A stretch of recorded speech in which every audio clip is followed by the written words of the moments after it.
Des recherches ont repris ce mercredi 30 octobre 2019 au quartier Ngouaché 4, bloc 6, dans le 3e arrondissement de la ville de Bafoussam, suspendu dans la soirée du mardi suite à la forte pluie qui s'est abattue dans le chef-lieu de la région de l'Ouest Cameroun. Des secouristes se sont à nouveau jetés à l'eau ce jour, dans l'espoir, à défaut d'un miracle, d'un éventuel survivant, retrouver d'autres corps ensevelis dans les décombres aux côtés des membres des familles des victimes et autres curieux, de nouveau mobilisés ce mercredi. Une mission interministérielle venue toucher du doigt l'horreur de Ngouaché et d'évaluer l'ampleur des dégâts. Très attentifs sur le site du sinistre, des ministres Paul Atangandi de l'administration territoriale, Célestine Ketcha-Cortès de l'habitat et du développement urbain,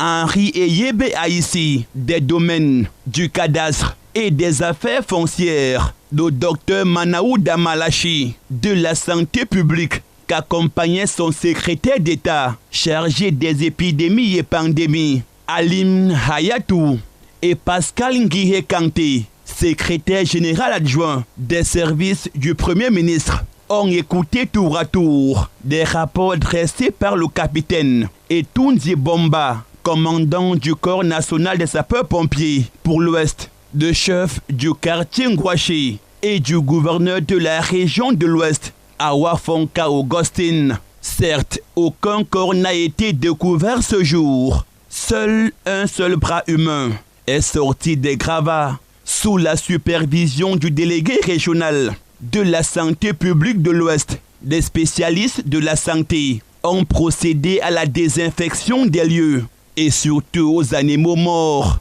et à l'unanimité des membres du gouvernement, en mission sur instruction du Premier ministre, chef du gouvernement. Il est urgent de déguerpir les populations installées dans cette zone à risque et de créer un périmètre de sécurité. La mission des membres du gouvernement, conduite par le Minat à Bafoussam, s'est achevée par une réunion dans la salle des conférences des services du gouverneur. Passé un bref rappel du bilan provisoire, des mesures urgentes ont été adoptées, notamment le recasement provisoire des populations sinistrées, une vigilance accrue quant à la survenue d'éventuelles épidémies. Dorénavant, un respect scrupuleux des normes et principes en matière de construction, afin que de telles catastrophes ne se reproduisent